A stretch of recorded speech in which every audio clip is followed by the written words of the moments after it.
2 years. That's how long Aaliyah Miller had been waiting for a man the world called a monster.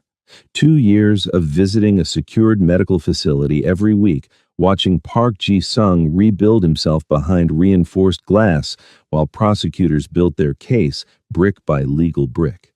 2 years of her mother's phone calls asking when she'd come home, of her nursing license collecting dust, of living in a mansion that felt more like a mausoleum with its owner gone. But today was different. Today, the jury would deliver their verdict. Aaliyah stood outside the Seoul criminal court, her black dress conservative and professional, her braids pulled back tight. The media swarmed like locusts, cameras, microphones, reporters shouting questions in Korean and English. She kept her head down, following Taewon through the crowd. He'd been her shadow for 2 years, keeping her safe while his boss fought for freedom. Miss Miller, is it true you're engaged to Park Ji-sung? Did you know about his crimes? Are you here out of love or obligation? She didn't answer. Couldn't answer. Because the truth was complicated, and complications didn't fit into sound bites. Inside the courtroom, she found her seat, third row, left side, same spot she'd occupied for 18 months of trial proceedings. The room smelled of old wood and tension. Ji-sung's legal team sat at the defense table, 3 of Korea's most expensive lawyers in perfectly tailored suits. Then they brought him in. Ji-sung walked, flanked by guards. His gait was careful, measured, but independent. No walker, no wheelchair. Just a man who'd spent 2 years in physical therapy while fighting for his life in court. Their eyes met across the courtroom. He gave her the smallest nod, and she felt her heart crack and mend simultaneously. The judge entered. Everyone stood. The weight of the moment pressed down like physical force. Has the jury reached a verdict? We have, Your Honor. This was it. Freedom or decades in prison. A future together, or a future of visiting rooms and monitored phone calls until they were both old and broken. Aaliyah gripped the seat in front of her, her knuckles going pale. The jury foreperson stood, holding a single sheet of paper that contained the answer to everything. Before the story continues, let me say this: if any of these stories comfort you, entertain you, or make you feel understood, please subscribe. It's free, but it means everything to this channel. Now, let's continue. The jury foreperson was a woman in her 50s, wearing glasses that reflected the courtroom lights. She cleared her throat, and the sound echoed like a gunshot in the silence. On the count of international smuggling, we find the defendant not guilty. Aaliyah's breath caught, 1 down. On the count of racketeering, we find the defendant not guilty. The prosecutors shifted uncomfortably. Ji-sung remained perfectly still. On the count of conspiracy to distribute controlled substances, we find the defendant not guilty. The charges continued. Not guilty, not guilty, not guilty. 12 counts, and the jury dismissed each one with the same 2 words. The prosecution's case, built on testimony from Dae-jung and other compromised sources, had crumbled under the scrutiny of Ji-sung's legal team. But then the foreperson paused, looked at the final charge. On the count of operating an unlicensed pharmaceutical distribution network, we find the defendant guilty. The courtroom erupted. Reporters scrambled. The prosecutors looked simultaneously vindicated and disappointed. 1 guilty verdict after expecting 12. The defense team conferred urgently. Aaliyah's world narrowed to Ji-sung's face. He showed no reaction, no relief for the 11 acquittals, no fear for the single conviction. Just that calculated stillness he'd perfected over 2 years of legal warfare. The judge banged his gavel. Order. This court will reconvene in 2 weeks for sentencing on the guilty verdict. Until then, the defendant will remain in supervised medical custody. He looked at Ji-sung directly. Mr. Park, you've been acquitted of the most serious charges against you. The remaining conviction carries a maximum sentence of 5 years. However, given your medical circumstances and cooperation during trial, this court is inclined toward leniency. Use these 2 weeks wisely. The guards approached Ji-sung. Before they could escort him out, he looked at Aaliyah again. This time, he mouthed 2 words. Wait for me. She nodded, as if there'd ever been any other option. Outside the courthouse, the media frenzy intensified. Taewon muscled through the crowd, protecting Aaliyah from the worst of it. Questions flew like arrows. Miss Miller, how do you feel about the verdict? Will you stand by him if he's sentenced to prison? Do you believe he's innocent? Finally, Aaliyah stopped, turned to face the cameras. Tywin looked alarmed, but she held up a hand. I believe, she said clearly, precisely, that the jury heard all the evidence and made their decision. I respect that decision. And yes, I will be here, regardless of the sentencing outcome. That's what loyalty means. Even if he goes to prison for 5 years? Even then. Why? What makes Park Ji-sung worth such devotion? Aaliyah looked directly into the nearest camera. Because he's a human being who deserves someone in his corner. Because justice is complicated, and sometimes the law and morality don't align perfectly. And because I made a promise. I keep my promises.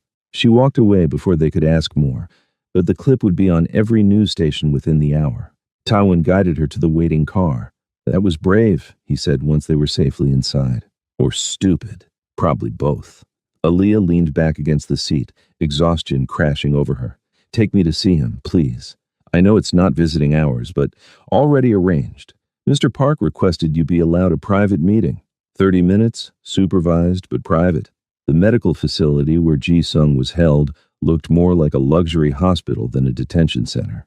His room on the secured wing was comfortable, better than most regular patients received, but still a cell by any other name.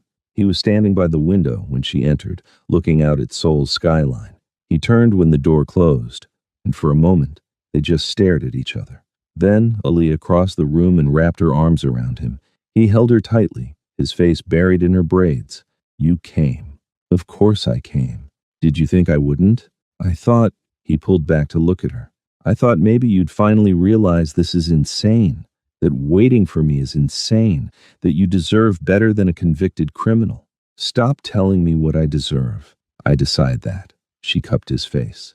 11 not guilty verdicts, Ji-sung. That's incredible. 1 guilty verdict. That's all that matters now. The judge said he's inclined toward leniency. That could mean probation or time served or 5 years in actual prison, not a medical facility. He moved away, resuming his position by the window. The prosecutors will push for maximum sentencing. They lost too much face today to let me walk away with a slap on the wrist. Aaliyah studied him. He'd changed in 2 years, leaner, harder, but also more settled in himself. The man who'd been ashamed of his wheelchair was gone. This version of Ji-sung had accepted his limitations and worked within them. The physical therapy had restored enough function that he could walk short distances, stand for brief periods. Not the same as before, but enough. More than enough. What do you want? She asked. If sentencing goes badly, if you're sent to prison for years, what do you want me to do? I want you to live your life. That's not an answer. It's the only answer I can give. He turned to face her. Aaliyah, you've put your entire life on hold for 2 years. Your nursing career, your family, your future. All of it frozen while you wait for me. If I'm sentenced to more time, I can't ask you to keep waiting. It's not fair. Life's not fair. We've established that. She moved closer. What I want to know is, do you still want me? After everything? After 2 years apart? After all the testimony you heard about my life before you? After seeing how the media portrays me as either a fool or a gold digger? Do you still want this? Ji-sung's laugh was bitter. Want you? Aaliyah, you're all I've thought about for 2 years. Every physical therapy session, I pushed harder because I wanted to be stronger for you. Every legal strategy meeting, I fought harder because I wanted to build a future with you. Every night alone in this room, He stopped himself. Yes, I still want you. More than I've ever wanted anything. Then stop trying to push me away for my own good. Trust me to make my own choices. Even if your choice is a mistake, even then. He crossed the space between them in 4 careful steps. His hands framed her face, thumbs brushing her cheekbones. I'm going to marry you, he said quietly. Maybe not today, maybe not this year, but eventually, when I'm free and clear, when I can offer you something more than legal complications. I'm going to marry you, if you'll have me. Is that a proposal? No, that's a promise. The proposal comes later, when I can do it properly. Aaliyah smiled despite everything. You're very presumptuous. I'm very certain. He kissed her then, soft and deep and filled with 2 years of forced distance. When they broke apart, both breathing hard, a guard knocked on the door. Time's up. They pulled apart reluctantly. Ji-sung kept hold of her hand until the last possible second. 2 weeks, he said. Then we'll know. 2 weeks, she agreed. I'll be there. As she left, she heard him call after her. Aaliyah. She turned. Thank you. For everything. For staying when anyone rational would have run.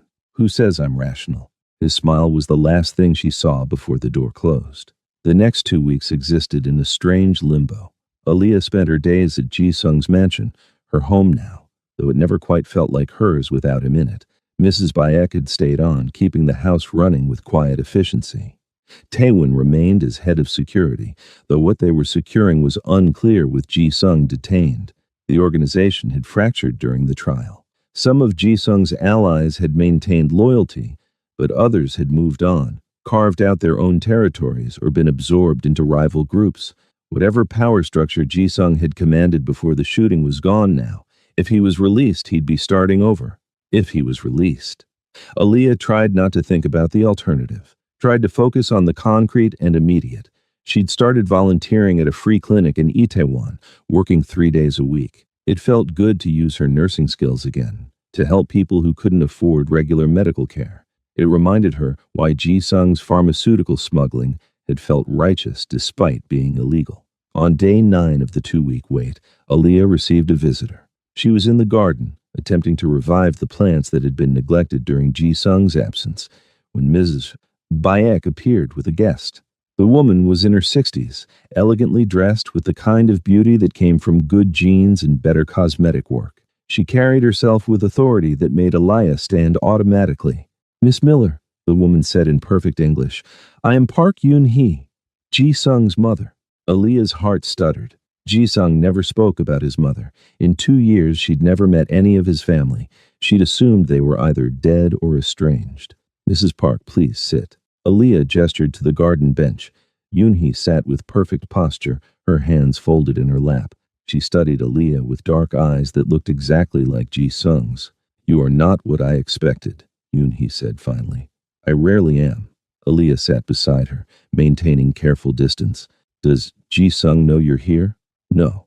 I came without his knowledge because I needed to see for myself the woman who has captured my son's devotion so completely." She tilted her head. "He speaks of you often. In our phone calls, you are the only topic that brings warmth to his voice." "You've been in contact with him?" "Of course. He is my son. The trial, the imprisonment, none of that changes blood." She paused. "Though I admit, his life choices have disappointed me over the years." "The criminal enterprise, you mean? The violence, the unnecessary danger, the refusal to walk away when he still could." Yoon-hee's voice held old grief. After his father died, Ji-sung felt he needed to prove something, to establish himself, to build power, to never be vulnerable again. He succeeded, but at great cost. Aaliyah absorbed this information. Ji-sung had never mentioned his father's death, another secret kept, another piece of his past locked away. "Why are you telling me this?" she asked. "Because the sentencing is in 5 days, and I want you to understand what you're committing to." Yoon-hee turned to face her fully. "If Ji-sung receives prison time, his remaining organization will collapse completely. His allies will abandon him. His assets will be seized or stolen. Everything he built will disappear. And you will be left with a man who has nothing except you." "I know. Do you? Do you truly understand what it means to love a man with no power, no money, no influence? A convicted criminal with limited mobility and a target on his back from old enemies?" "Yes," Aaliyah said firmly. "I understand all of that, and I'm staying anyway." Yoon-hee studied her for a long moment. Then, surprisingly, she smiled. "Good, because my son needs someone strong enough to stand beside him when everything falls apart. I was not that person for his father. I let social pressure and fear of scandal drive me away. I have regretted it every day since." "You left him?" "When the prosecutors first investigated my husband's business dealings, I filed for divorce, chose my reputation over my marriage. My husband died of a heart attack 6 months later, and Ji-sung was alone at 19 years old." Tears shimmered in her eyes. "I abandoned him when he needed me most. I will not make that mistake twice. Which is why I'm telling you, if you truly love my son, you stay. No matter what happens at sentencing. You stay." The fierce protectiveness in her voice was startling. Aaliyah reached out, taking the older woman's hand. I'm staying, she promised. I've made that commitment, and I keep my word. Yoon-hee squeezed her hand. Then you have my blessing, and my apology. For what? For taking so long to meet you. For letting fear keep me away. For not being the mother Ji-sung deserved. She stood, composing herself. I will be at the sentencing, sitting beside you if you'll permit it. I'd like that. After Yoon-hee left, Aaliyah sat in the garden for a long time, processing. Ji-sung's mother had abandoned him during his father's scandal. His fiancée had left after his paralysis. No wonder he'd tested Aaliyah so thoroughly. No wonder he kept expecting her to leave. Everyone in his life had taught him that love was conditional, that people stayed only when things were good. Aaliyah intended to teach him differently.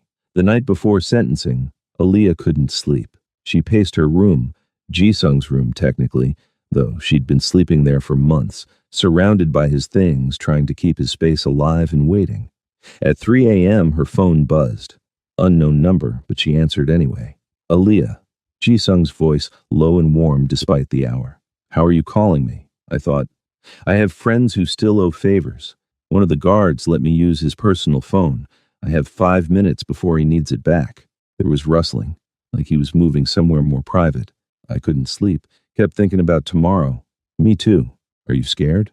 Terrified, she admitted, but not of the sentencing. I'm scared of how you'll react if it goes badly. Scared you'll try to push me away again to protect me. I won't, he said it with certainty. I've learned my lesson about pushing you away. You're too stubborn to be pushed anyway. Damn right, he laughed, and the sound made her chest ache. I need to tell you something, in case tomorrow goes wrong, in case I don't get another chance to say it properly. Ji-sung, let me finish. These past 2 years, knowing you were waiting, knowing you chose me despite everything, it saved me, Aaliyah. Not from prison or prosecution, from myself, from the darkness that would have consumed me if I'd been alone. You gave me a reason to fight, to heal, to believe in a future worth surviving for. His voice roughened. Whatever happens tomorrow, I need you to know.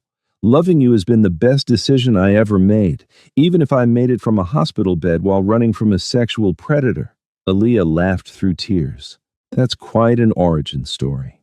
We'll tell our grandchildren a sanitized version, assuming we survive to have grandchildren. We will. I'm certain of it. He paused. I have to go. The guard is giving me the signal. But Aaliyah, yes? Wear something blue tomorrow. It's my favorite color on you. You've never told me that. I'm telling you now. Blue. Like that dress you wore the first time I took you to dinner, back when we were pretending we weren't falling in love. We were terrible at pretending. The worst. His voice softened. I love you. I love you too. See you tomorrow. The line went dead. Aaliyah held the phone for a long time, staring at the screen. Then she went to her closet and found the blue dress. Navy, fitted, professional. The one she'd worn to that dinner 18 months into her employment when they'd stopped being able to deny what was happening between them. She hung it up for morning. Then she finally slept. The courtroom was packed. Ji-sung's supporters, what remained of them, filled the left side. Victims of pharmaceutical price gouging, people who'd received his smuggled medications, filled the right.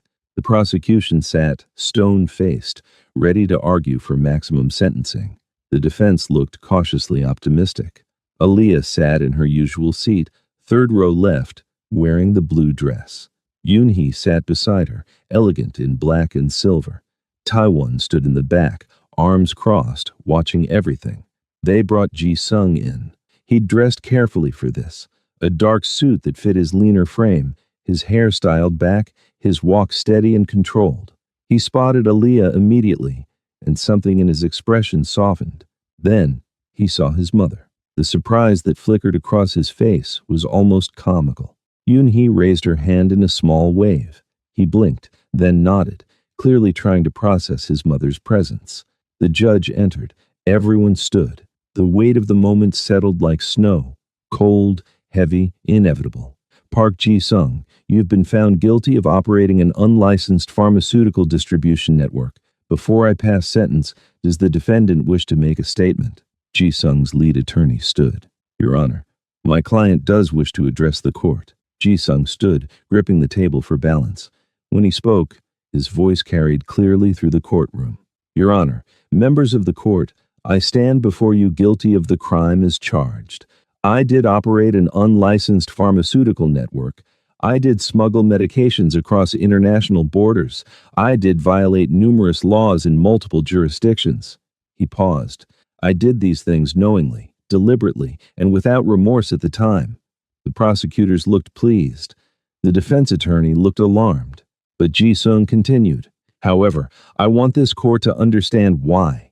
3 years ago, I watched a child die in a hospital waiting room because her parents couldn't afford the $500 EpiPen that would have saved her life. That medication costs $30 to manufacture.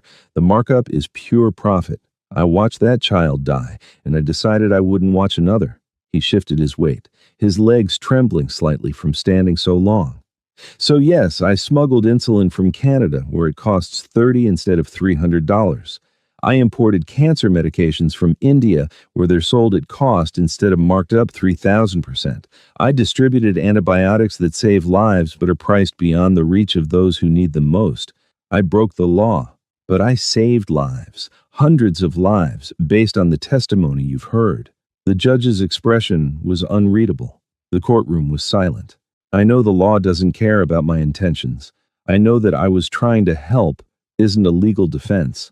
But I want this court to understand. I'm not sorry for what I did. I'm only sorry I got caught before I could help more people. He looked at Aaliyah then, just for a moment. I'm also sorry for the pain my actions have caused the people who love me. They didn't deserve to be dragged through this process. They deserved better than a criminal, no matter how well-intentioned. He sat down, breathing hard from the exertion. The judge was quiet for a long moment. Then, Mr. Park, your statement is noted. Does the prosecution wish to make a sentencing recommendation? The lead prosecutor stood, his expression hard. Your Honor, the prosecution recommends the maximum sentence of 5 years imprisonment. The defendant has shown no remorse, continues to justify his criminal behavior, and poses a continued threat to legal pharmaceutical distribution. His wealth and connections make him a flight risk. We request immediate incarceration in a standard correctional facility. Aaliyah's hands clenched in her lap. 5 years. Standard facility, not medical custody. They wanted him in actual prison, where his mobility issues would make him vulnerable. Does the defense wish to respond? The defense attorney stood. Your Honor, we request leniency based on several factors. First, Mr. Park's medical needs require specialized care not available in standard facilities. Second, he has no prior criminal record. Third, the crime was non-violent and motivated by humanitarian concerns, however misguided. Fourth, he has been a model detainee during 2 years of pretrial custody. We request probation with community service, specifically working with legitimate pharmaceutical access programs. The judge nodded. I will take a 30-minute recess to consider sentencing. Court is adjourned. The gavel banged. Those 30 minutes felt like 30 hours. Aaliyah sat frozen. Yoonhee's hand gripping hers tightly. They didn't speak, couldn't speak, just waited while Ji-sung's future was decided in chambers. When the judge returned, the courtroom collectively held its breath. Park Ji-sung, please rise. Ji-sung stood, his attorney beside him. This court has considered all the factors presented, the severity of the crime, the defendant's motivations, his medical circumstances, and his conduct during the trial process.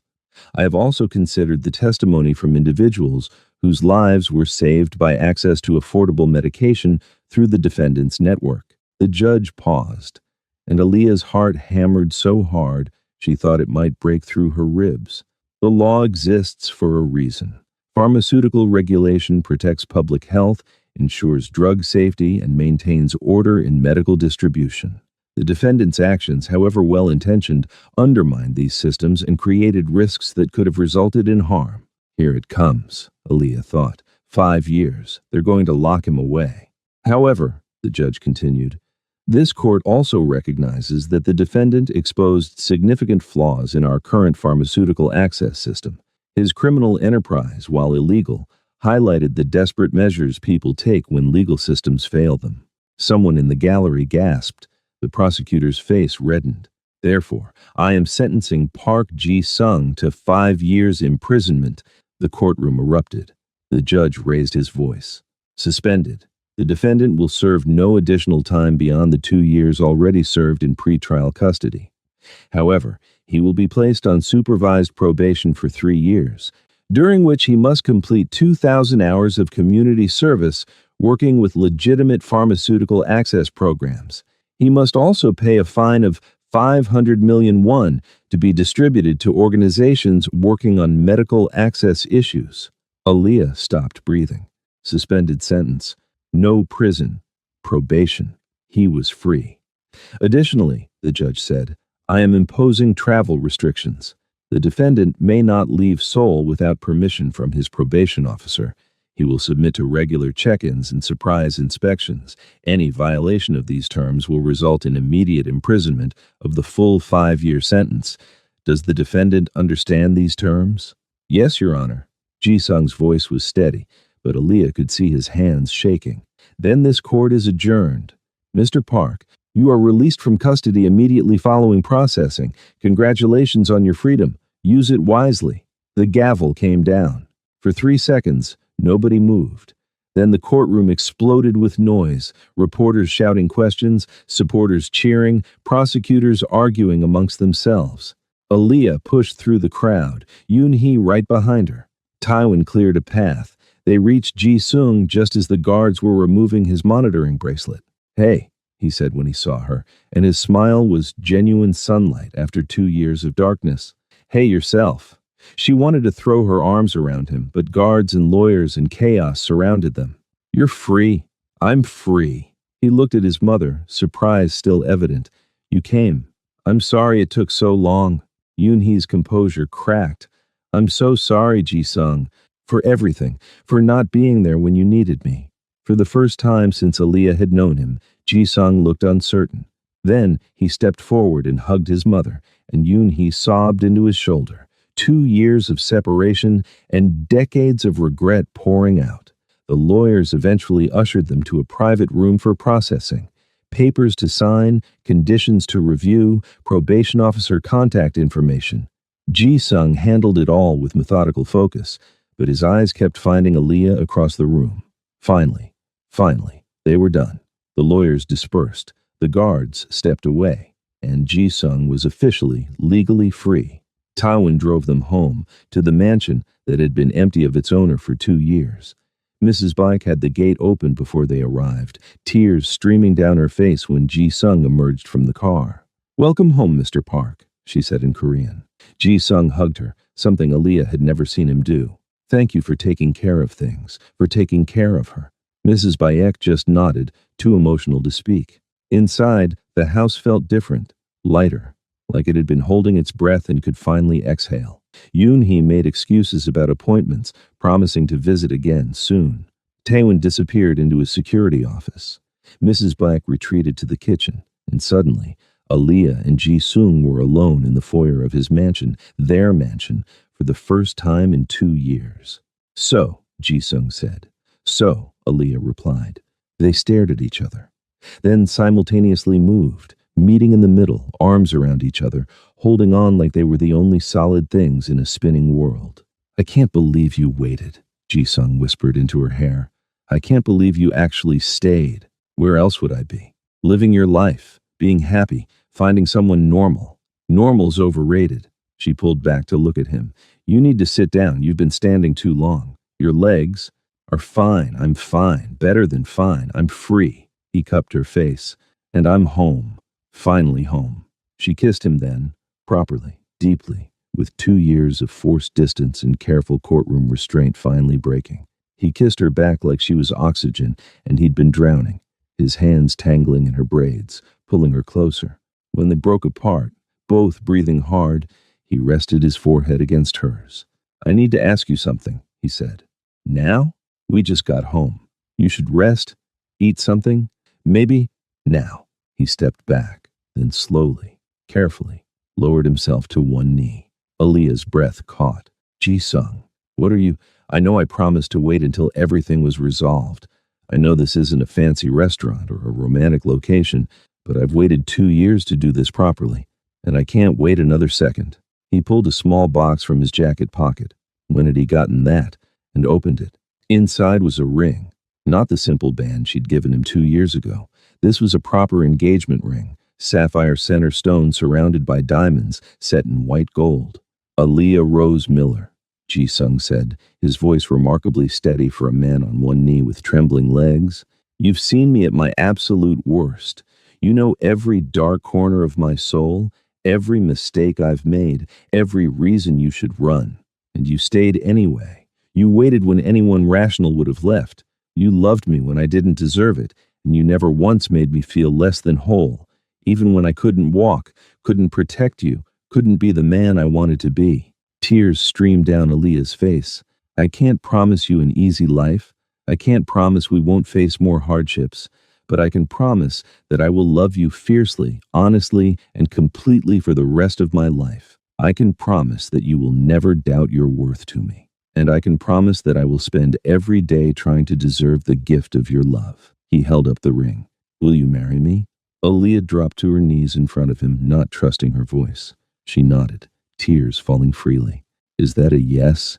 He asked, smiling through his own tears. Yes, yes, you idiot. Of course, yes. She held out her shaking hand.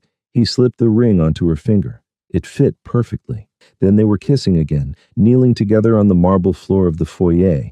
Two people who'd survived impossible odds and come out the other side, changed but together. When they finally pulled apart, Ji-sung winced. I need to stand up. My legs are giving out because you just spent 5 minutes on your knees after a marathon day. Aaliyah helped him up, guiding him to the nearest chair. You're ridiculous, you know that? Proposing on one knee when you can barely... I wanted to do it properly. You deserved that. What I deserve is a fiancé who doesn't injure himself being romantic. But she was smiling, looking at the ring on her finger, still not quite believing it was real. Mrs. Beck appeared with tea and food. She'd clearly been waiting for this moment. Tywin emerged to offer congratulations in his gruff way. Even Yoon-hee called, having somehow heard the news already, her voice warm with approval. That night, after everyone had left and the house finally quieted, Aaliyah and Ji-sung lay in his bed, their bed, talking in the darkness. What happens now? Aaliyah asked. With your organization, your business, everything you built? Most of it's gone. Collapsed during the trial. What remains? He shifted, pulling her closer. I don't want it anymore. Not the violence, not the danger, not the constant looking over my shoulder. The judge gave me a second chance. I want to use it differently. Differently how? The community service, 2,000 hours working with pharmaceutical access programs. What if that's not just a sentence? What if it's a beginning? He traced patterns on her arm. I have contacts, knowledge, resources. What if I use them legitimately? Created a foundation that actually changes the system instead of just working around it? Aaliyah propped herself up on one elbow to look at him. You want to go legitimate? I want to stop running. I want to build something that won't require you to lie to investigators. He met her eyes. I want to be someone our children could be proud of, not someone they have to make excuses for. Our children? Eventually, if you want them. No pressure. She kissed him softly. I want them, and I want you to build that foundation. I'll help. You're supposed to be focused on your own nursing career. I can do both. Besides, who better to run a pharmaceutical access foundation than a nurse who understands the medical side and a reformed smuggler who understands the distribution side? He smiled in the darkness. We match. Broken people fixing broken systems. Exactly. They fell asleep like that, wrapped around each other, planning a future that finally felt possible. The first month of freedom was harder than Ji-sung expected. After 2 years of rigid schedule and controlled environment, having unlimited freedom felt destabilizing. He woke at 6 a.m. out of habit, expecting guards to do morning rounds. He caught himself asking permission before leaving rooms.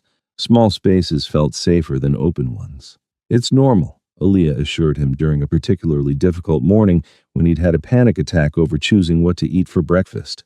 Too many options after years of institutional food. You're readjusting. Give yourself time. I don't want time. I want to be normal again. You were never normal. That's why I love you. The probation conditions were strict but manageable. Weekly check-ins with Officer Kim, a stern woman in her 40s who made it clear she'd watched the entire trial and wasn't impressed. monthly drug tests, despite Ji-sung never having used drugs. Surprise home inspections that meant keeping the house carefully free of anything questionable. The community service started 2 weeks after his release. The organization assigned to him was MedAccess Korea, a nonprofit working on pharmaceutical equity. Their director, Dr. Sarah Chen, was a Korean-American woman in her 50s who'd spent 20 years fighting pharmaceutical price gouging. "Mr. Park," she said at their first meeting, her expression skeptical. "I'll be honest. When the court assigned you here, I wasn't thrilled. You represent everything wrong with trying to fix systemic problems through illegal means. I understand. However," she continued, "you also clearly understand the problem better than most, and you have contacts, knowledge, and resources that could be invaluable if used properly. So here's the deal. You work hard, you follow our ethical guidelines, and you genuinely contribute to legal solutions. I'll write glowing reports to your probation officer. You treat this as just serving time, I'll make those 2,000 hours feel like 20,000. Clear? Crystal clear. Good. You start Monday. Wear comfortable shoes. We're going to field sites." The field sites were eye-opening. Dr. Chen took Ji-sung to hospitals in poor neighborhoods where patients were turned away for inability to pay, to pharmacies where elderly people chose between medication and food, to homes where parents diluted their children's medication to make it last longer, risking ineffective treatment. "This is what you were trying to fix," Dr. Chen said at one particularly devastating visit. A mother had been rationing her daughter's insulin, resulting in a medical crisis. "But your method just put a Band-Aid on systemic bleeding. We need to change the system itself." "How?" Ji-sung asked, genuinely curious. "The pharmaceutical companies have billions in lobbying money. The government officials are bought and paid for. The system is designed to maintain the status quo. Through legislation, public pressure, coalition building, legal challenges to patent abuses." She looked at him directly. "It's slower than smuggling, less dramatic, but it's permanent change instead of temporary relief." Something clicked in Ji-sung's mind. He'd spent years treating symptoms. Dr. Chen was teaching him to cure the disease. He threw himself into the work, attended legislative hearings, helped draft policy proposals, used his old contacts, the legitimate ones, to build coalitions of affected families. Aaliyah joined him, bringing her nursing perspective and her ability to translate complex medical issues for lay audiences. 3 months into his community service, they had their first victory. A bill passed through Seoul's City Council limiting price markups on essential medications. Small, local, not nationally binding, but real change, achieved legally. Dr. Chen called them into her office the day after the vote. "You did good work on this, both of you. Real, legitimate legal work. How'd it feel?" "Slower than I'd like," Ji-sung admitted, "but more solid. Like we built something that won't collapse the moment I'm arrested." "Exactly?" She pulled out a folder. "Which brings me to my next question. Your community service requirement is 2,000 hours. At your current pace, you'll finish in 18 months. What happens after?" Ji-sung and Aaliyah exchanged glances. "I want to start a foundation," Ji-sung said. MedAccess Foundation Korea, focused on pharmaceutical equity, but also medical equipment access, healthcare education in underserved communities, and legal advocacy for patient rights. Funded how? "I still have some assets the prosecutors didn't seize. Not much, but enough to start. Plus fundraising, grants, partnerships with legitimate pharmaceutical companies who want to improve their public image." Dr. Chen studied him. "You're serious about this?" "Completely serious." "Then I have a proposal. Instead of starting from scratch, why not expand MedAccess Korea? You bring your funding, your contacts, and your time. I provide structure, legal framework, and 20 years of expertise. We build this together." Ji-sung looked at Aaliyah. She nodded. "Partners," Ji-sung said, extending his hand. Dr. Chen shook it firmly. "Partners? Now get back to work. That legislative victory was nice, but we've got 14 more policy targets this year." As they left her office, Aaliyah bumped Ji-sung's shoulder. "Look at you. Legitimate businessman, making legal change. Who are you, and what have you done with the crime boss I fell in love with?" "He's still here, just channeling his rebellious energy into acceptable outlets. I like this version of you." "Yeah? Yeah, though I also like the version who threatened hospital directors and orchestrated information warfare against rivals. You contain multitudes. I'm complex. You're a pain in the ass. You're marrying this pain in the ass in 6 months. They'd set the wedding date for exactly 1 year after his release. Enough time to rebuild stability, satisfy probation requirements, and plan properly. Aaliyah wanted something small and intimate. Ji-sung wanted whatever made her happy. They compromised on a medium-sized ceremony. Close friends, family, some of his reformed organization members, her nursing school colleagues who'd flown in from Chicago. But planning a wedding while rebuilding a life proved complicated. 4 months after his release, Ji-sung's past came calling. They were at home, reviewing foundation paperwork, when Taiwan appeared in the doorway of Ji-sung's office. His expression was grim. We have a problem. Daijung is out of prison. Ji-sung went very still. When? Released this morning. Early release for good behavior and cooperation with authorities. The man who'd betrayed Ji-sung, who'd tried to destroy his organization and handed evidence to prosecutors, was free, and probably angry. What's our security status? Ji-sung asked, his voice calm but his hands clenched. I've already doubled the guards, contacted the probation office to inform them of potential threat. But sir, Taiwan hesitated. Daijung still has connections, resources. If he wants revenge, he won't get it. Ji-sung turned to Aaliyah. You're not going anywhere alone. Not to the clinic, not to the foundation, nowhere. Taiwan or another guard accompanies you everywhere. Ji-sung, that's non-negotiable. His eyes were hard, the crime boss she'd first met resurfacing. Daijung knows the fastest way to hurt me is through you. I won't give him that opportunity. The next 2 weeks existed in heightened tension. Guards everywhere. Security systems upgraded. Every unfamiliar car noted. Every unexpected sound investigated. Aaliyah tried to maintain normalcy, but the constant surveillance wore on her. I feel like a prisoner, she complained to Yoon-hee during one of their now regular tea meetings. You're a target, Yoon-hee corrected gently. There's a difference. My son is protecting what he loves. Try not to resent him for it. I don't resent him. I resent the situation. I resent that his past keeps reaching out to threaten our future. That's the price of loving someone with a complicated history. The past never stays buried completely. The confrontation came on a rainy Tuesday afternoon. Aaliyah was at MedAccess headquarters working on grant proposals when Taewon's phone buzzed. He stepped outside to take the call, and through the glass door, Aaliyah saw his expression change. He rushed back in. We need to leave, now. What's wrong? Daijung just showed up at the mansion. Ji-sung is alone with him. Aaliyah's blood went cold. Take me there, right now. They made it across Seoul in record time, Taiwan driving like the former getaway driver he'd been. When they pulled up to the mansion, 2 unfamiliar black cars were parked in the drive. The front door stood open. Aaliyah ran inside, Taiwan shouting after her to wait. She found them in the living room. Ji-sung in his wheelchair. He'd been having a bad mobility day, legs weak from stress, facing a man who had to be Daijung.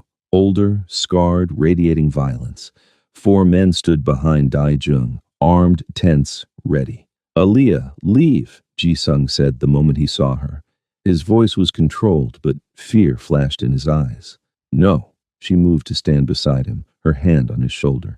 Daijung laughed. So this is the famous American nurse, the woman worth destroying an empire for. He spoke in English, heavily accented. I came to see for myself if she's really worth all the trouble you caused me. Say what you came to say and leave, Ji-sung said quietly. You're violating my probation terms by being here. I can have you arrested. I came to propose a deal. Daijung pulled out a chair, sat without invitation.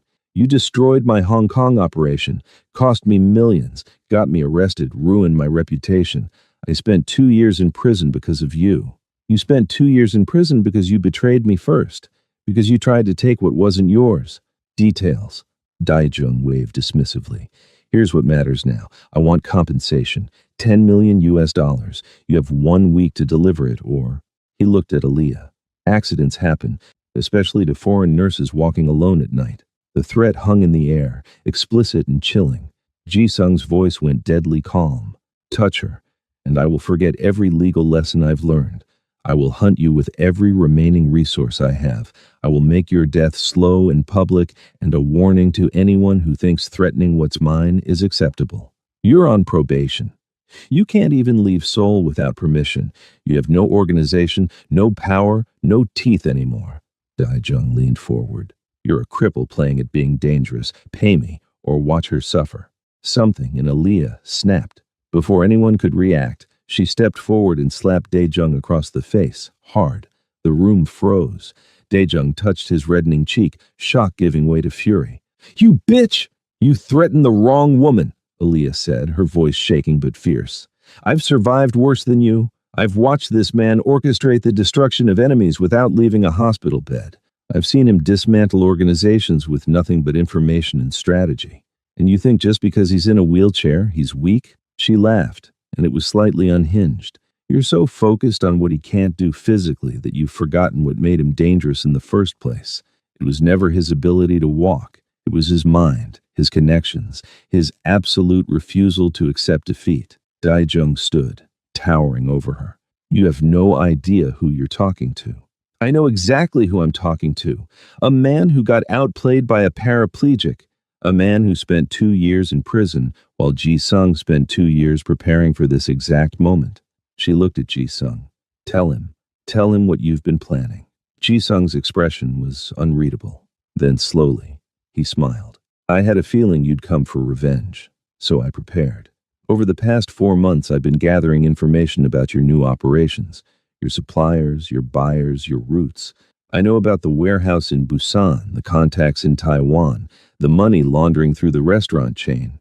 Daijung's confidence wavered. I also know, Ji-sung continued conversationally, about your wife in Hong Kong, the one you told everyone died, the one who's actually been living under a new identity because you beat her so badly she had to disappear. I found her. Had a very interesting conversation about her willingness to testify against you if the right authorities asked the right questions. You're bluffing. Am I? Call her, I'll wait. Ji-sung pulled out his phone, showing a recent call log to a Hong Kong number. We spoke yesterday. Lovely woman. Surprisingly forgiving, all things considered. Though she did mention she kept medical records from all the times you put her in the hospital. Photos, documentation, evidence that could reopen old cases. The blood drained from Daijung's face. So here's my counterproposal, Ji-sung said softly. You leave. You go back to whatever hole you crawled out of. You never contact me, never threaten my fiancé, never even think our names again. And in exchange, I don't hand every piece of information I've collected to the prosecutors who would love nothing more than to put you back in prison for 20 years instead of 2. You can't. I already have copies with my lawyer, dated, witnessed, ready to be delivered if anything happens to me or mine. Insurance policy. Ji-sung wheeled forward slightly. We can end this peacefully, Daijung, or we can end it the old way, and only one of us walks away.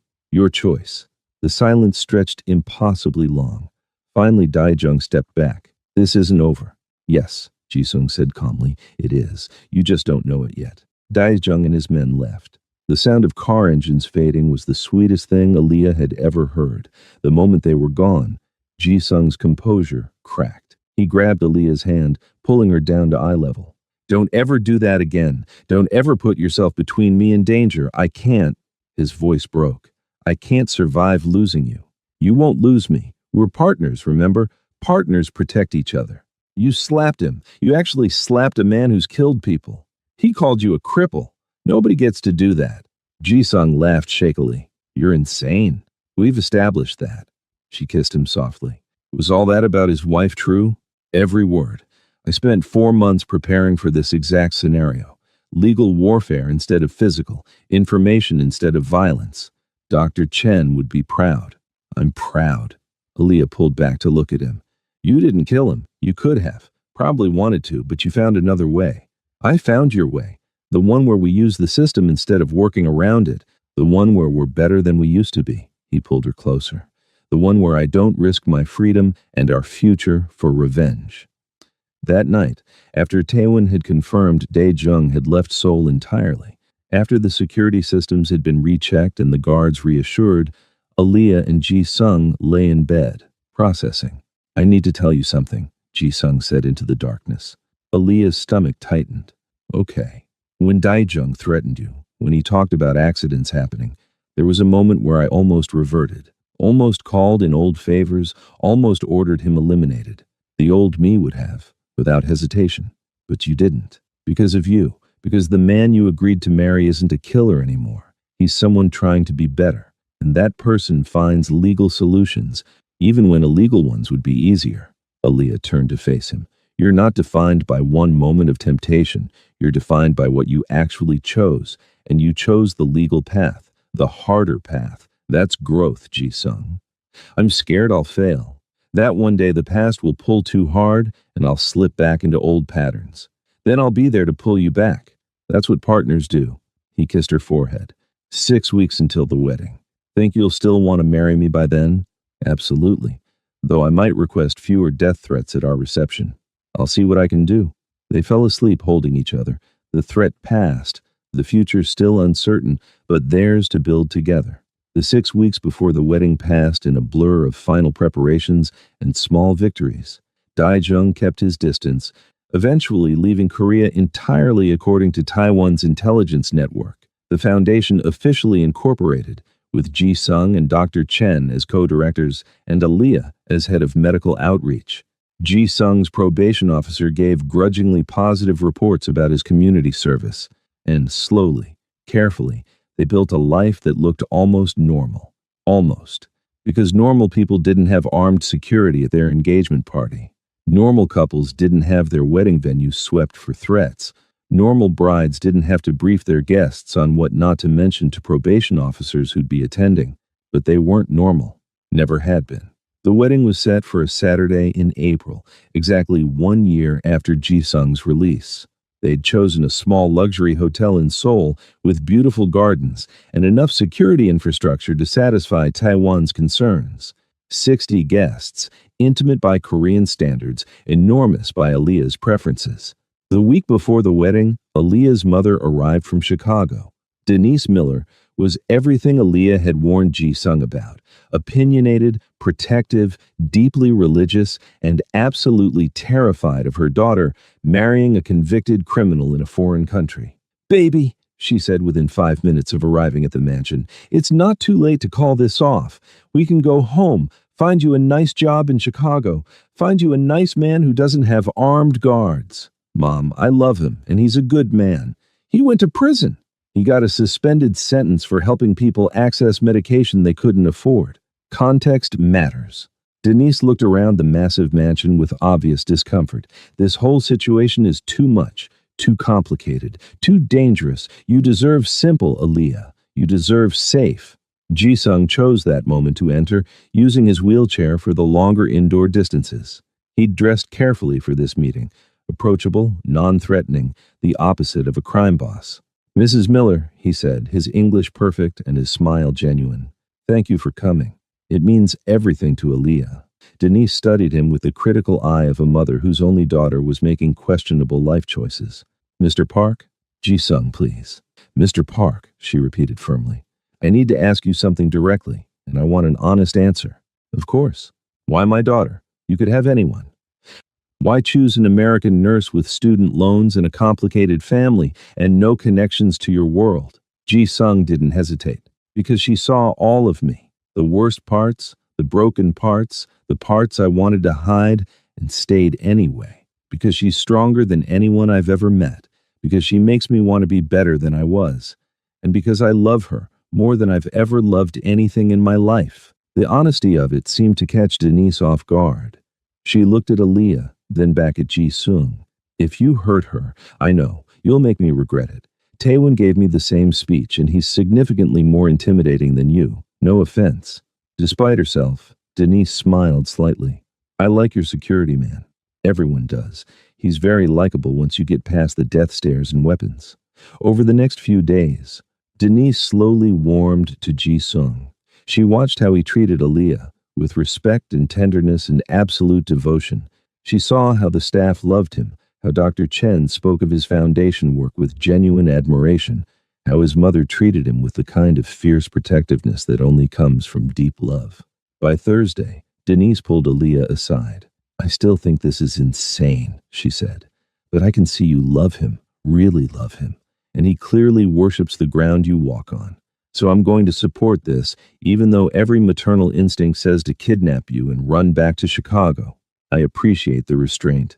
But Aaliyah, seriously, if this goes bad, if he breaks your heart or puts you in danger, then I'll handle it. Like I've handled everything else in my life. I'm not a victim, Mom. I'm a partner, an equal.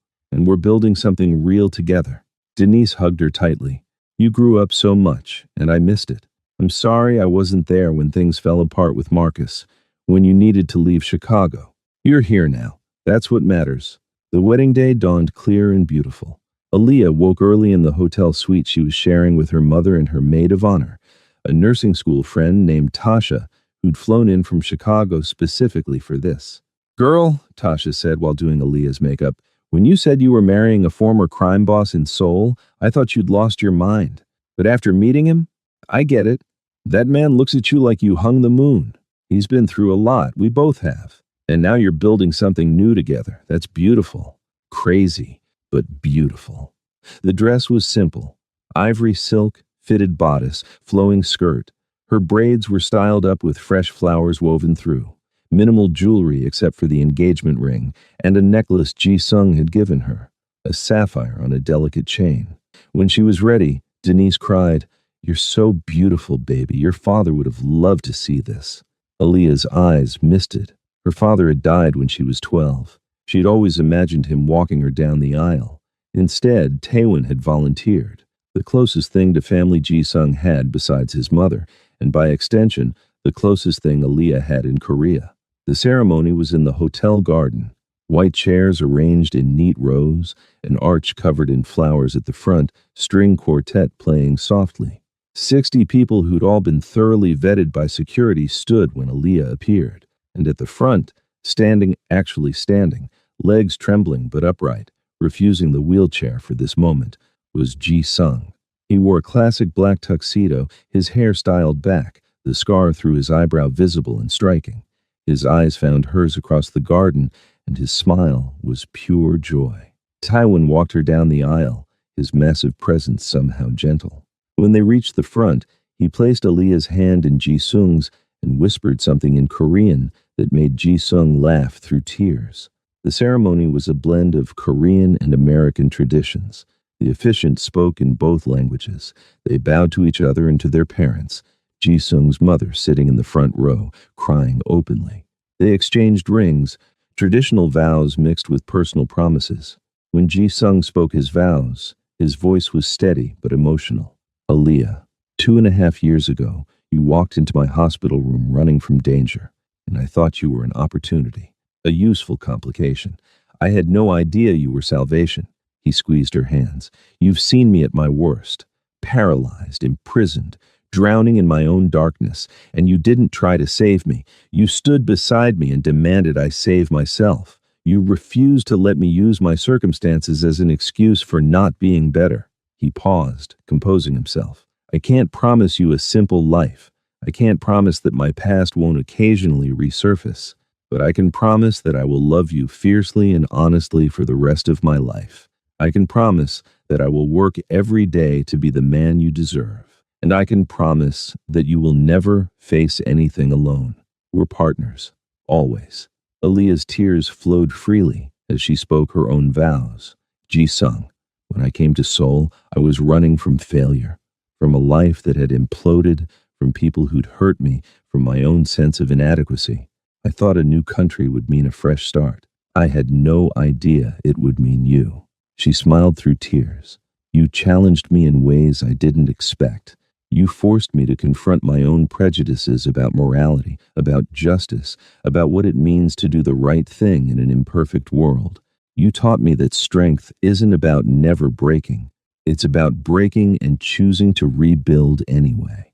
You showed me what real partnership looks like. Not one person saving the other, but two people choosing each other's battles as their own. She took a shaky breath. I promise to love you in all your complexity, to call you out when you're wrong and celebrate you when you're right, to stand beside you in courtrooms and hospitals and foundation meetings and every ordinary moment in between, to never let you forget that you're worthy of love exactly as you are. We're partners, always. By the power vested in me, the officiant said, I now pronounce you husband and wife. You may kiss your bride. Ji-sung pulled Aaliyah close, kissing her deeply while their guests erupted in applause.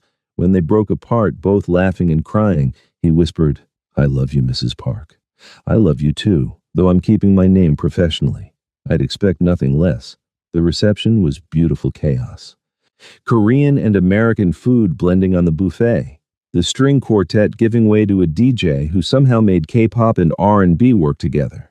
Speeches from Taiwan, surprisingly emotional, from Dr. Chen, praising their foundation work, from Denise, warning Ji-sung that she'd hunt him down if he broke her daughter's heart. Yoon-hee's speech was the one that broke everyone. My son has lived many lives, she said in English, her accent thick but understandable. He has been a boy who lost his father too young, a young man who built an empire on determination and rage, a patient who fought for his life and his mobility, a prisoner who faced his consequences with dignity, and now, finally, a husband who has found his home in another person. She looked at Aaliyah directly. When I failed my son, when I let fear drive me away when he needed me most, I thought I had lost him forever. But you, Aaliyah, you brought him back, not to who he was, but to who he was meant to become.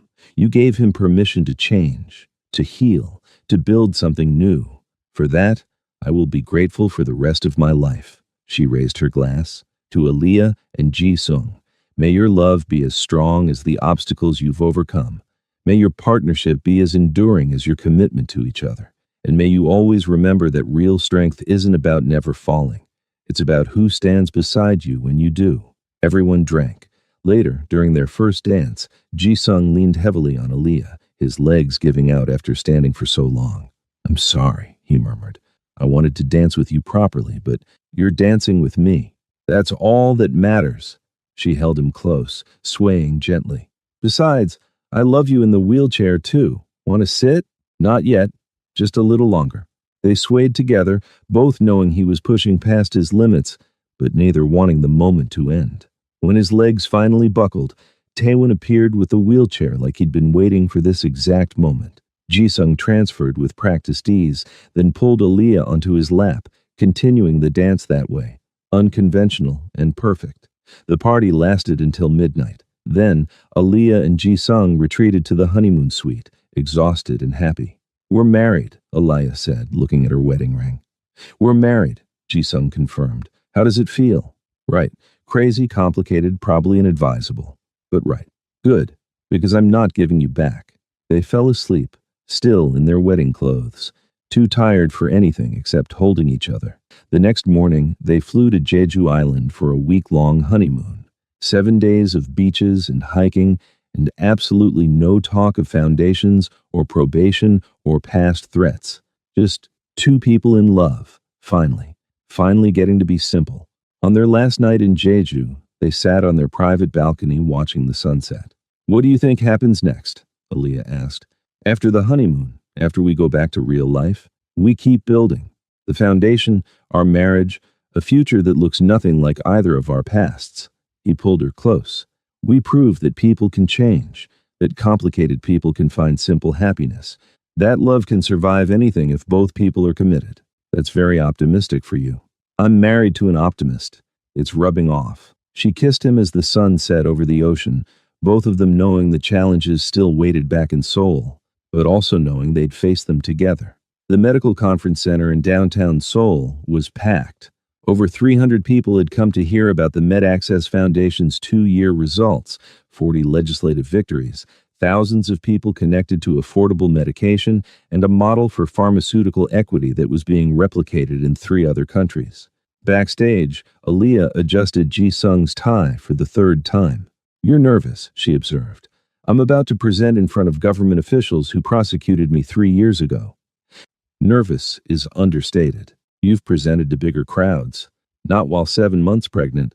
Aaliyah laughed, placing his hand on her swollen belly. She's calm today. I think she approves of Daddy's presentation. They'd found out about the pregnancy 4 months ago. A surprise that had sent Ji-sung into simultaneous panic and joy. After years of medical complications and mobility issues, neither had been sure children were possible.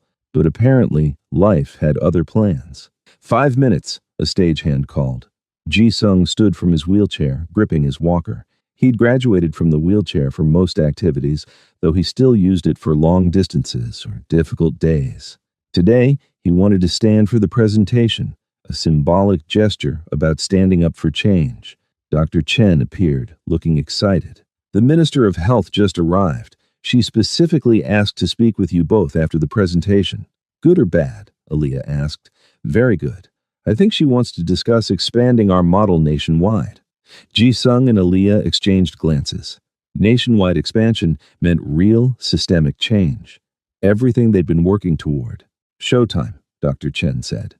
Ji-sung walked onto the stage to applause, Aaliyah beside him, and began the presentation they'd rehearsed dozens of times. But halfway through, he went off script. 3 years ago, he said, I stood in a courtroom as a convicted criminal. I'd lost almost everything. My freedom, my organization, my sense of purpose. The judge gave me a suspended sentence and 2,000 hours of community service, and I thought I was being punished. He paused, looking at the audience. I didn't realize I was being given a gift. The chance to rebuild, the opportunity to use my knowledge and resources for something legal and lasting, the freedom to become someone I could be proud of. His eyes found Aaliyah in the front row. I didn't do this alone.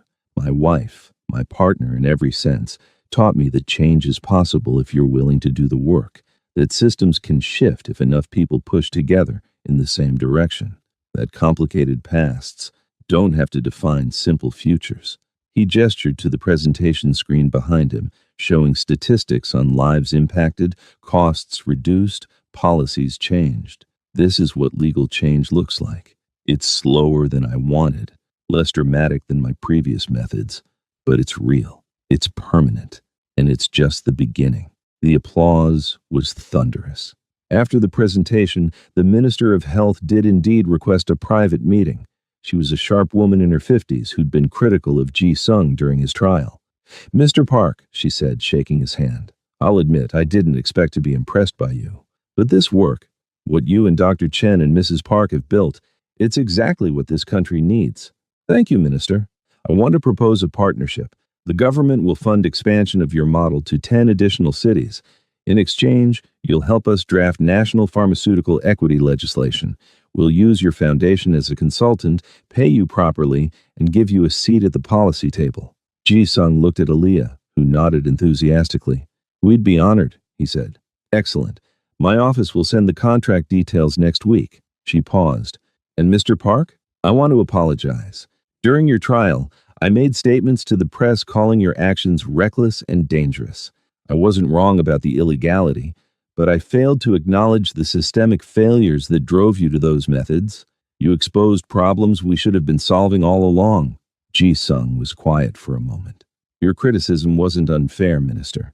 I broke the law, but I appreciate the acknowledgement that the law itself needed changing. After the minister left, Dr. Chen pulled them both into a tight hug. Do you understand what this means? National policy changes, government funding, legitimate pathways to the kind of impact you used to achieve through smuggling, but legal and sustainable. I understand, Ji-sung said, and his smile was genuine. It means we won. That evening, back at the mansion, Aaliyah and Ji-sung sat in the nursery they'd been preparing. Soft yellow walls, a crib that Ji-sung had insisted on assembling himself despite his mobility limitations, shelves already filled with books in Korean and English. Our daughter's going to grow up in a very different world than either of us did, Aaliyah said, resting her hand on her belly. Better, hopefully, certainly stranger. Ji-sung placed his hand over hers, feeling the baby kick. She'll have a father who used to run a criminal organization and a mother who once lived in a supply closet. That's quite an origin story. We'll tell her the sanitized version until she's old enough for the truth. And when she asks why Daddy walks differently than other dads, we'll tell her that sometimes people's bodies work differently, and that's okay. That strength comes in many forms, that her father rebuilt himself from nothing and became someone who changes systems instead of breaking them. Ji-sung pulled Aaliyah close, careful of her pregnant belly. I never thought I'd have this. A family, a legal career, a future that doesn't involve looking over my shoulder constantly. Do you miss it? The old life, the power, the... No, he said it with certainty. I miss the efficiency sometimes. The ability to solve problems with a phone call instead of 18 months of legislative work. But the cost was too high. Living in constant danger, hurting people even when I thought I was helping them, becoming someone I was ashamed of. He kissed her forehead. This is better. Slower, harder, but better. A knock on the nursery door. Taewon entered, looking uncomfortable in the domestic space, but holding a wrapped gift. For the baby, he said gruffly. From the old crew, the ones who stayed loyal. Ji-sung unwrapped it carefully. Inside was a handmade mobile, paper cranes in rainbow colors, each one folded by a different member of his former organization. A card listed the names, former guards, drivers, low-level operatives who'd found legitimate work after the organization collapsed. They wanted her to know, Taewon said, that they're grateful, that the boss gave them a way out before things got worse, that they're rooting for the family. Ji-sung's eyes misted. Thank you. Tell them thank you. After Taewon left, Aaliyah hung the mobile over the crib, watching the paper cranes spin slowly in the air-conditioning breeze. Your past keeps showing up, she observed. But it's gentler now, less threatening. Most of them just wanted a path forward. I gave them that, even if it meant my own empire collapsed. Turns out loyalty runs both ways. 3 weeks later, Aaliyah went into labor at 2 a.m. Ji-sung woke to her gripping his arm, breathing hard. It's time. Time for... Oh. He scrambled for his wheelchair, his legs not cooperating at this hour. Hospital bag? Where's the hospital bag? Already in the car. Taewon's been ready for days. Sure enough, Taewon appeared within minutes, having monitored the security cameras. The drive to the hospital was surreal. Aaliyah timing contractions, Ji-sung holding her hand and trying not to panic. Taewon driving with the same calm efficiency he'd once used for getaway operations.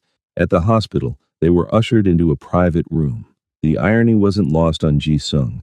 This was the same hospital where he'd recovered from the shooting 3.5 years ago, where he'd first truly seen Aaliyah, not as an employee, but as someone extraordinary. Full circle, he murmured.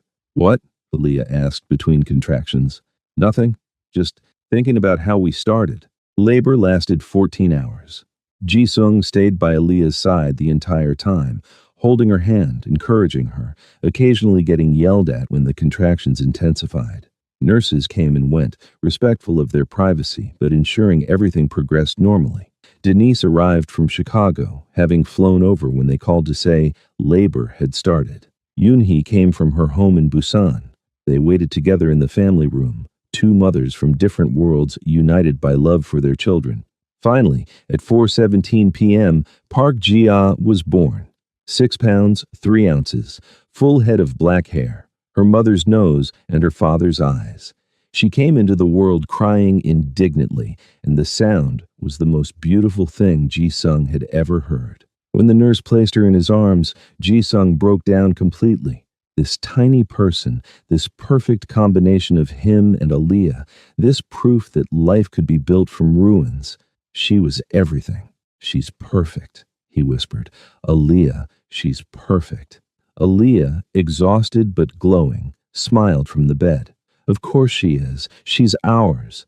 They named her Jia, wisdom and elegance, a name that honored Ji-sung's Korean heritage while being easy for Aaliyah's American family to pronounce, a name that meant a new beginning. Over the next few days, visitors came in controlled waves. Dr. Chen brought flowers and a donation to Jia's college fund. Taewon showed up with the largest stuffed animal anyone had ever seen, a bear nearly as tall as him. The reformed crew member sent gifts and cards. Even Ji-sung's probation officer stopped by with congratulations. You've come a long way, Mr. Park, Officer Kim said, looking at Ji-sung holding his daughter. When I first took your case, I'll admit I thought you'd violate within 6 months, but you proved me wrong. You actually changed. I had good motivation. Ji-sung looked at Aaliyah and Jia, and good people holding me accountable. On their last day in the hospital before going home, Ji-sung sat in the chair beside Aaliyah's bed, Jia sleeping in his arms. Aaliyah was dozing, recovering from the birth. The room was quiet except for the soft beeping of monitors and Jia's tiny snores. He thought about the past 3.5 years, the shooting that had paralyzed him, meeting Aaliyah in the chaos of Dai Zheng's attack, the slow burn of falling in love while his body healed and his empire crumbled, the trial, the verdict, the rebuilding, every moment of pain, every setback, every time he'd wanted to give up. It had all led here, to this quiet hospital room, to this woman who'd chosen him at his worst, to this baby who represented everything good they could build together. "What are you thinking about?" Aaliyah asked softly, not quite asleep. "Everything. How we got here. How impossible this seemed 3 years ago. Nothing's impossible if you're stubborn enough. Is that the secret?" "One of them." She reached for his hand. "The other is finding someone equally stubborn to be stubborn with." Jia stirred, making small noises. Ji-sung adjusted her position, marveling at how small she was, how fragile, how completely she'd stolen his heart in 3 days. "I'm going to be a good father," he said quietly. "Not perfect. Probably overprotective given my history, but good. Present. The kind of father who shows up. I know you will. And when she's old enough to ask questions about my past, we'll tell her the truth. Age-appropriate versions, but the truth. That people can make mistakes and still be good. That redemption is real. That her father used to be lost and found his way home. Through you. Through us. We saved each other, Ji-sung. That's the real story." 6 months later, the national pharmaceutical equity legislation passed. It wasn't perfect. Compromises had been necessary. Lobbying groups had watered down some provisions. But it was real change. Legal protections for patients, price caps on essential medications, expanded access programs, systems to prevent the kind of price gouging that had driven Ji-sung to smuggling in the first place. The signing ceremony was held at the Blue House. The president invited Ji-sung, Dr. Chen, and Aaliyah to attend. They brought 6-month-old Jia, who slept through the entire event in her carrier, oblivious to the historic moment. "This legislation," the president said during her speech, "represents what's possible when people from different backgrounds work together toward common good." It was championed by healthcare workers, supported by reformed advocates, and pushed forward by citizens who demanded better. It proves that change, while slow, is achievable when we commit to it. She looked directly at Ji-sung. "Mr. Park's journey from convicted criminal to respected advocate demonstrates our capacity for growth. His foundation's work provided the blueprint for these reforms. While we cannot condone his past methods, we can appreciate how he channeled his understanding of systemic failures into legal solutions. This is rehabilitation in its truest form." After the ceremony, a reporter approached them. "Mr. Park, how does it feel to see your vision become law?" Ji-sung thought carefully before answering. "Surreal. 3 years ago, I was in a courtroom facing 5 years in prison. Today, I'm watching the government implement solutions to problems I used to solve illegally. It's proof that the system can work if you're patient enough and work within it instead of around it." "Do you regret your past actions?" "I regret the methods. I regret putting people at risk, including myself. But I don't regret trying to help. I just wish I'd found the legal path sooner." "What advice would you give to others who see injustice and want to act?" "Work within the system first. It's slower, more frustrating, requires more compromise. But the changes you create are sustainable, and you don't end up in a courtroom defending your choices." He smiled slightly. "Also, find good partners. I couldn't have done any of this without my wife, Dr. Chen, and the team at MedAccess Foundation."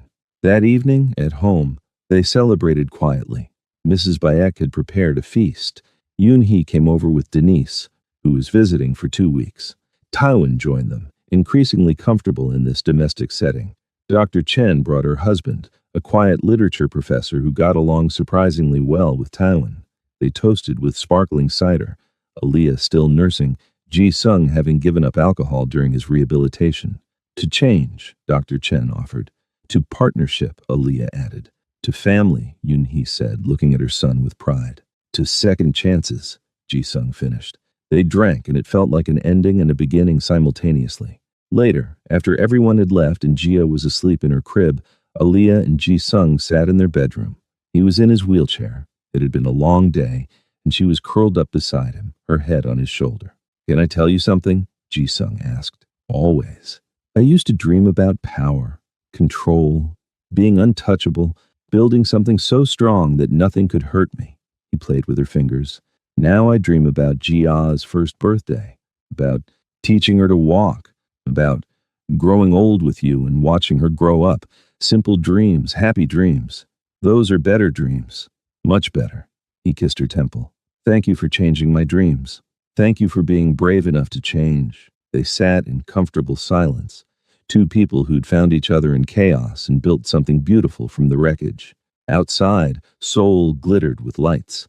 Inside, their daughter slept peacefully, unaware of the complicated history that had led to her existence. And in that moment, everything was exactly as it should be. The Med Access Foundation headquarters had moved to a larger building. What had started as Dr. Chen's small nonprofit was now a major organization with 80 employees, satellite offices in 4 cities, and international recognition. Ji Sung's office was on the 3rd floor, with windows overlooking Seoul. Photos covered his desk, his wedding day, Jia as a newborn, family vacations, foundation milestones. His wheelchair sat in the corner. He still needed it for difficult days, though he could walk moderate distances with his cane now. A knock on the door. "Daddy?" Jia peeked in. 5 years old and precocious, she had Aaliyah's confidence and Jae Sung's intensity, a combination that both delighted and terrified her parents. "Come in, sweetheart. Where's Mommy?" Talking to Dr. Chen about boring stuff. Jia climbed into his lap, a routine that required Ji Sung to brace carefully. "Can we go to the park?" "After work. I have one more meeting." "You always have meetings." "That's what happens when you try to change the world. Lots of meetings." She considered this seriously. "When I grow up, I want to change the world too, but with fewer meetings." Ji Sung laughed. "Good luck with that." Aaliyah appeared in the doorway, her nursing scrubs replaced by professional attire. She'd become the foundation's director of medical programs, coordinating with hospitals and clinics across the country. "There you are. Come on, Jia. Daddy needs to finish his presentation for the healthcare summit next week. But we're going to the park after." "Yes, after. Let Daddy work." After they left, Ji Sung pulled out his notes for the summit presentation. The topic: From Criminal Enterprise to Legal Advocacy, a case study in systemic change. 5 years ago, he never could have imagined giving such a presentation. Now, it was just another part of his life. His phone buzzed. A message from Taiwan. "Daijung died.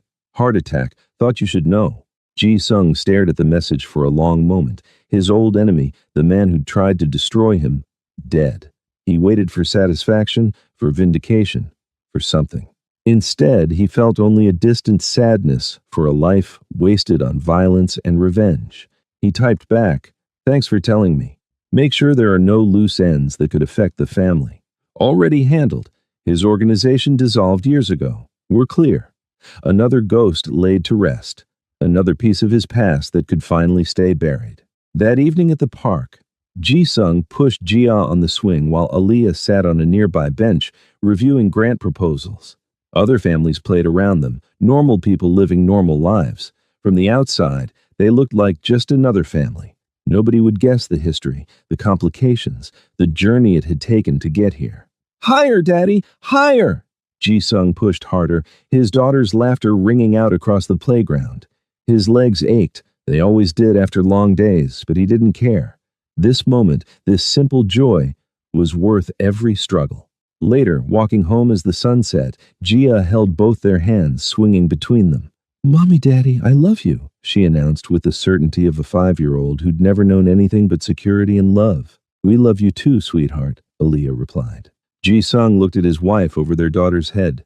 7 years since that chaotic first meeting, 6 years of marriage, 5 years of legitimate work, and finally, he understood what he'd been searching for all along. Not power, not control, not invincibility, just this, just family, just love, just the simple, extraordinary gift of building a life with someone who chose him, flaws and all, and never stopped choosing him.